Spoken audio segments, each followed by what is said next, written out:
Shalom. First, I'd like to give all praises unto Yahweh Hashem Yahushai and double honors unto the apostles and elders of Great Millstone, and honors to you brothers out there in the highways and the byways teaching this word in all sincerity and truth. Two news articles here. This one, BBC Earth.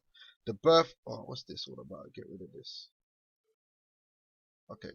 The birth of human, half animal chimeras. Okay. It says H.E. Wells, the island of Dr. Moreau. The shipwrecked hero Edward Pendrick is walking through a forest glade when he chances upon a group of two men and a woman squatting around a fallen tree. They are naked apart from a few rags tied around their waists, with fat, heavy, chinless faces, retreating foreheads, and a scantly bristly hair upon their foreheads. Pendrick notes that I never saw such a bestial-looking creature. As Pendrick approaches, they attempt to talk to him, but their speech is thick and slopping, and their heads sway as they speak, reciting some complicated gibberish. Despite their clothes and their appearance, he perceives the irresistible suggestion of a hog, a swinish taint in their manner. They are, he concludes, grotesque travesties of men. Now let's read. Let me jump to the point. It is 120 years since Wells first published this novel, and to read some recent headlines, you would think that we are veering dangerously close to his dystopic vision. Frankenstein, because he knew where he was an insider. Frankenstein scientists developing part human, part animal chimera.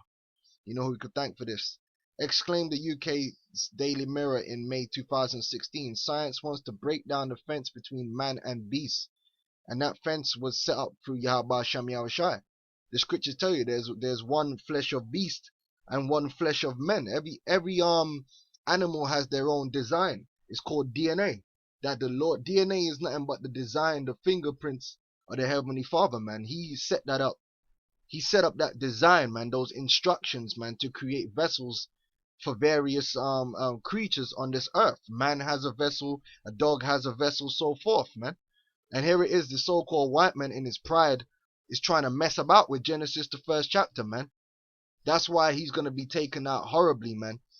Science wants to break down, not science, okay, the devil wants to break down the fence between man and beast. The Washington Times declared 2 months later, fearing that sentient animals would soon be unleashed on the world.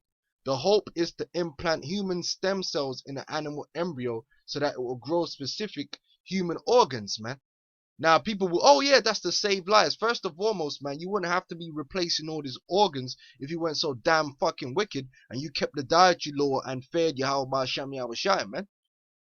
The approach could, in theory, provide a ready-made replacement for diseased heart or liver.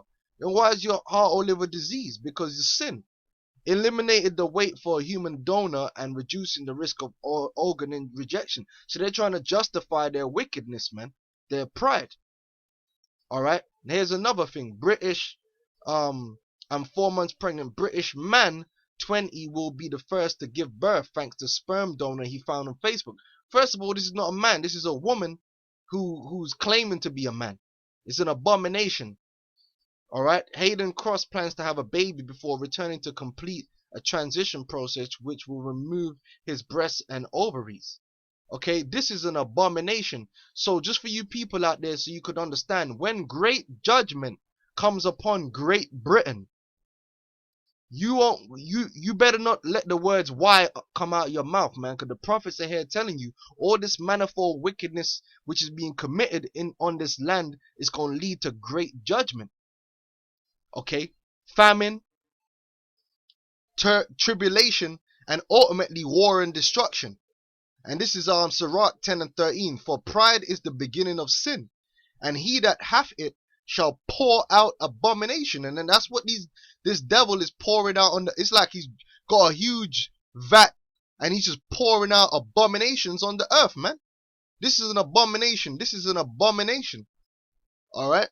And therefore the Lord brought upon them strange calamities and overthrew them utterly. So the Lord's going to overthrow this place.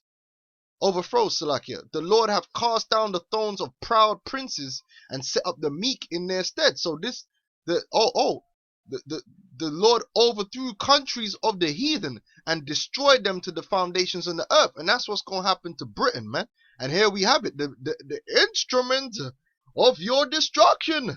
Okay, the Russian army, man, they're going to play their part in great judgment upon Great Britain. Putin is flexing his muscles to test Britain's defense resolve, but Britain is struggling to track the growing number of Russian submarines in UK waters, military experts warn. And them Russians, they're going to have a hand in bringing great death and destruction to the shores of so-called Great Britain. And with that, I'm going to say shalom.